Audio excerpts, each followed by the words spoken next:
And today's lesson is the shit that we read on the internet is wrong, okay? So much of it, probably over 90%, maybe even over 95% of it is just not true, or it's incomplete, or they're not putting it into proper context. What is up, my friend, and welcome to the Legendary Life Podcast. I'm health expert Ted Rice, coach to entrepreneurs, executives, and other high-performing professionals. And what we do here at Legendary Life is break down science-based information on how to lose fat, prevent disease, and live a long, healthy, legendary life. So if that's what you're into, you are in the right place. Click that subscribe button wherever you listen to podcasts so that every time one of my episodes goes live, you'll be the first to know. Let's move on to the episode. The title of today's episode, at least the way I'm titling it, may maybe show up as something different by the time it makes it to the podcast, but it's titled, Why Everything You Learn from the Internet is Wrong. Now, have you seen Narcos season 1 and season 2? If you have, you know that Medellin, Colombia, is where Pablo Escobar, the drug kingpin, built his empire on cocaine and violence, murder, mayhem. In fact, Medellin was the murder capital, I think, of the world in the 90s, late 80s or 90s. That's how much violence was going on here, where I am right now. And I got to tell you, when I was on my way, or when I was looking for places to go, I was in Bangkok. I had to leave Bangkok. I've shared the stories why. Go back and listen to the episodes if you're interested. But I needed to leave. I spent too much time there. And I was looking for a suitable replacement, suitable place to live, to base my operations out of, so that I could be closer to my father, which now I'm about 3 hours away, 3 hours and a half, actually.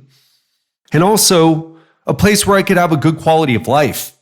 And Medellin seemed like that place. People talked me into coming here, actually. I was thinking of going to Lima, Peru, or Buenos Aires, I can't say it right, in Argentina, as us gringos say. But people talked me into coming here, and then I started reading online what to look out for. And that's a pro travel tip. You gotta know, okay, what are the customs that I need to know about this place that I'm going to visit? What are the basic terms? How do you say hello? How do you say goodbye? How do you say thank you? How do you say, where's the bathroom? How do you say, some basic terms so that you can get by, and also so that you get better treatment. And then in addition to that, you got to learn, what are the scams? What are the things I got to watch out for? What are the chances of me being robbed or subject to violent crime? And I started reading articles on the internet about Medellin. And people were talking about, it's dangerous. Don't walk around with cameras. Don't walk around with your cell phone in your hand. You can get robbed. People can snatch it. And, you got to be careful. In fact, people die resisting robberies here. So you got to really handle yourself accordingly. Don't be a tough guy or a tough woman and try to fight off some robbers. You have a high likelihood of dying if that's the case. And so I was a little freaked out. I'm like, oh my gosh, what am I getting myself into? So I'll tell you what, Southeast Asia has many problems. But violence is not something you got to worry about, particularly in Thailand. Actually, just everywhere I've been, violence it's not something you got to worry about. Even crime is just not something you got to worry about. But here I am coming to South America. South America in general is known for higher rates of crime, petty theft, robberies, kidnapping, murder. And I'm like, oh man, I felt so safe in Thailand, except for some of the driving.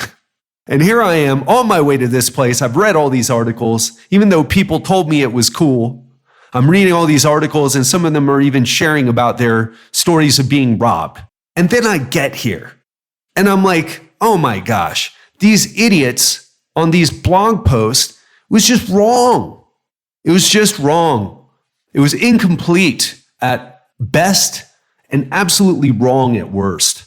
Now, listen, there's places that you can go in any city, in any major city, where you can definitely get robbed. I lived in Miami. I can tell you places to go that the chances of you making it through that area without something happening, really low. In other words, you're probably going to get robbed. But that's every city. And I'm staying in what is the nicest part, the wealthiest part of Medellin, called Poblado, El Poblado. But they even said that this place was dangerous at night. Don't walk around at night, and even during the day.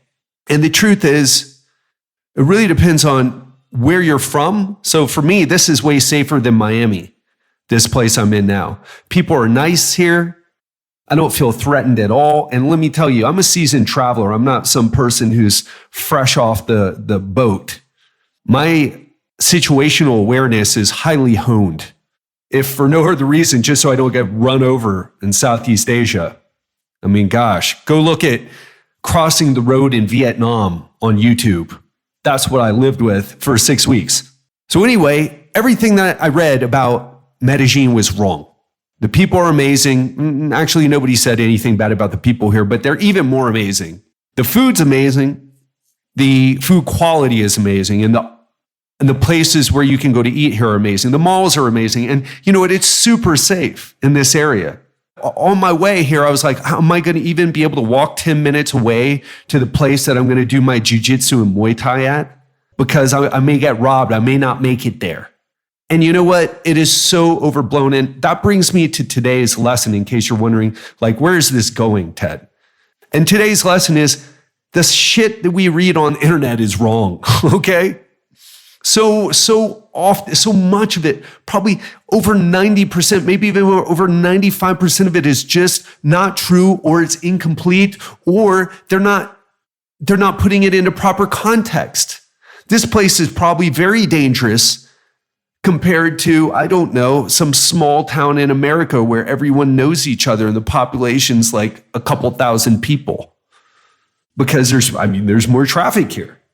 But how often does that happen? And I want to share a parallel with nutrition for you, because recently I had a call with a person who is interested in my coaching groups and what I did. And shout out to you, Jay, if you're listening. Really excited to have you in the group, man. And what I talked to Jay about was, he was telling me, like, I was trying this, I was trying that. He works out like a beast, is a beast, but he wasn't losing fat. And he was trying everything. And he was telling me, you know what? I was trying all these things that I read about. I did a lot of research, and the guy's smart. He's accomplished. He's successful. And he was following who he thought had good information. And luckily, I happened to be one of those people. But he was also named another individual. I'm not going to name him because it's not about the names, but I will share the concept that this individual promotes. Now, this is a guy who promotes hormone optimization for men as the way to build muscle, lose fat, et cetera, right? Be a great, be a badass man. And this is relevant if you're a woman too, because there's people targeting you, telling you that it's menopause or postmenopause or premenopause or, whatever they're saying, hypothyroidism. And the truth is, none of those things matter for fat loss. Actually, the hypothyroidism actually does. In fact, just a FYI pro tip here, thyroid hormone is the only hormone that directly influences your metabolic rate. Everything else, your estrogen levels, your progesterone levels, your testosterone levels, it's all influenced by your lifestyle and how much body fat you have. And so this guy, just going back to the example I'm using, this guy promotes like, oh, hey, maximize your testosterone, optimize your testosterone.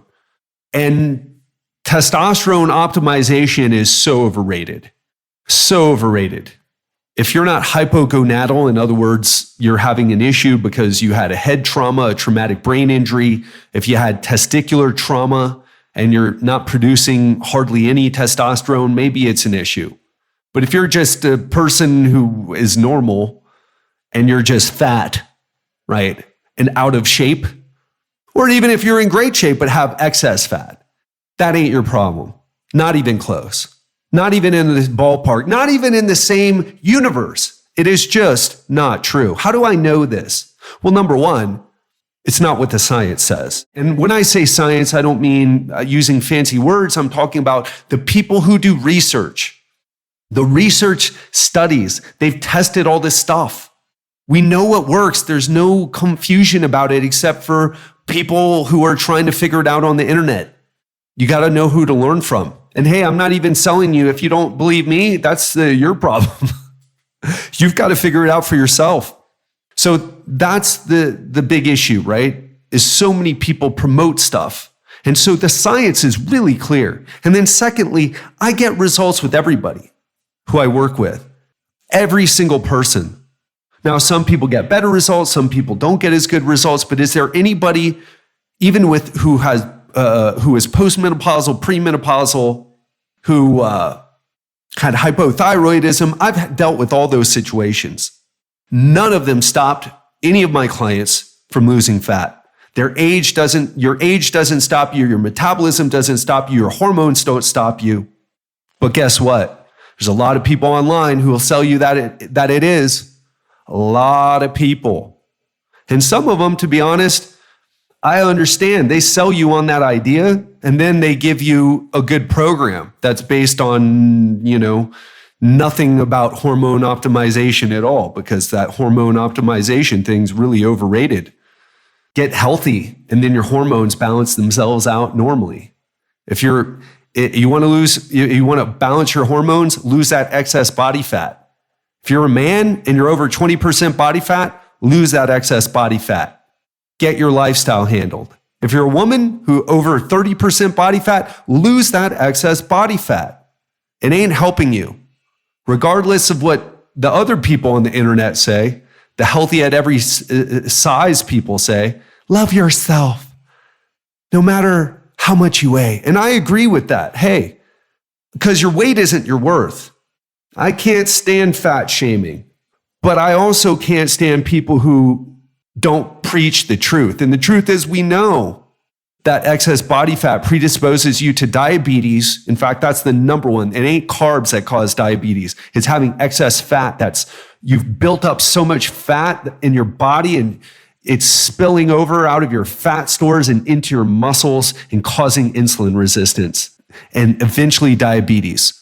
It causes you to be more likely to have heart problems. It causes strain on your joints because you're walking around with a 50, 100, 75 pound or even more backpack of body fat that is completely not helping you, not doing anything for you, but literally weighing you down every single step, every single moment. That's the truth. Now, you don't have to be ripped. You don't have to be on the cover of a magazine. But don't let anybody tell you that it's not healthy to lose body fat. And don't let anybody tell you that it's some complicated sort of thing, sort of situation. Like you got to balance your hormones. It's your gut health, your flora, your microflora, or no, none of that. Okay. You can have a messed up gut and be lean. Trust me, I've been there. So these things that we read on the internet really lead us astray from the truth. And what is the truth? When I say that, I feel comfortable saying it, but I know at the same time, it's like, I've had a client ask me, like, how do I know you're telling the truth? I mean, and not that you're lying, Ted, but just that you're right. Because I've heard doctors say completely different things, and they're doctors, Ted, and you're not a doctor, Ted. You're right. I'm not a doctor. I don't have a PhD after my name. I don't have an MD after my name. I wanted to go to medical school, and then I realized that wasn't going to really be my thing. Giving people drugs for ultimately lifestyle-related issues that are ultimately actually emotional issues in most cases, or misinformation issues, like the case we're talking about now. And I'll tell you this, the research stands on its own. And I'm not going to talk about research. This is Real Talk Friday. And in general, I'm kind of moving away because it's so out there, it's not even worth me bringing it up. Unless someone specifically asks me about it, then I'm happy to share it with them. And the other thing is, look at my results. Go to legendarylifeprogram.com free, Free. And you'll see in the masterclass, I show you people. I show you the people that have worked for me. And I've got people right now, I've got so many testimonials that I've got to put together and get out there. Gosh, I'm so busy. Just a little side note there. So crazy lately, in a good way, no complaints, but it is a little overwhelming with all the things that we're trying to do. In addition to like getting out the before and after testimonials and interviewing all the people that have successfully completed our program and just got amazing results. And so those two things, this is science-based, principle-based. And I want to ask you, aren't you in a profession that has to do with principles? And you'll hear people talk about tactics and strategies, but you're like, yeah, sometimes that works and sometimes it doesn't work. Like just cut carbs, just do intermittent fasting, just put coconut oil in your coffee in the morning and skip breakfast instead of eating a breakfast. Yeah, it can work, but sometimes it doesn't work. Half the time it works, half the time it doesn't, more or less. So what are the times when it doesn't work? Why is that the case? Why does it work for some people, not for others? And ultimately, it comes down to the principles. Are you following the principles? So then you don't need to worry about the carbs. You don't need to worry about whether you're fasting or not. That's all distraction. What are the principles? And that's what I promote here. And I get great results with my clients, great results for myself. I'm leaner now at 43 than I've ever been in my whole entire life. And it's a lot less effort because I used to train hard to be lean in my 20s. I followed a strict low carb diet, except when it got too crazy and I would just binge on a pint of Haagen-Dazs and sometimes two. I don't have those issues anymore. So I've got the principles down. And it's so easy to stay lean. It takes a little bit of effort, I ain't gonna lie. And I'm not out there shoving big pies in my face, but I had a brownie from Juan Valdez Cafe the other day, and it was delicious. Let me tell you, they asked me, caliente? I said, sí, por favor. Yes, hot, please. And it was gooey and delicious, and I still have veins on my abs. That's what I'm talking about with results. That's what I'm talking about. Why? Because I didn't follow some silly bad food, good food dichotomy. I dialed in the principles that I've been teaching here for years. And I'm able to eat what I want, not as much as I want, but I'm able to eat what I want and still stay as lean as I've ever been in my life. And that, my friends, that's the results that you could have too.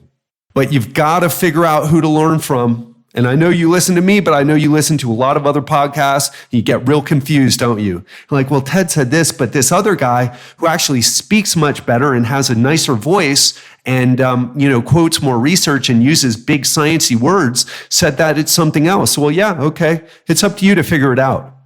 If you think big sciencey words and a sexier voice is going to lead you to results, hey, try it out. Only one way to find out. But I'll tell you what I do works. It works 100% of the time for 100% of the people. Because why? Because of my special program? No, because it's based on principles. A business analogy would be all the people who say, hey, post on social media, start a podcast to make money. Guess what? That doesn't make you money. It costs money and time. I spent $1,000 a month to produce this podcast for you.